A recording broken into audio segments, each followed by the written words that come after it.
আসসালামু আলাইকুম সম্মানিত ভিউয়ার্স, আপনারা সকলেই কেমন আছেন? আপনারা যদি আমার চ্যানেলে নতুন হয়ে থাকেন অবশ্যই সুন্দর সুন্দর ভিডিও পেতে আমার চ্যানেলটি সাবস্ক্রাইব করে আমার পাশে থাকুন।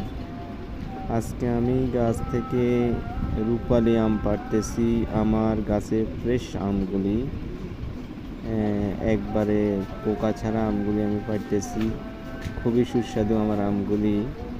এবং এই যে আরেকটা গাছ থেকে আমি এই আমগুলো হচ্ছে বছরে দুইবার ফলন দেয়। এটার নাম হচ্ছে কাটিমন।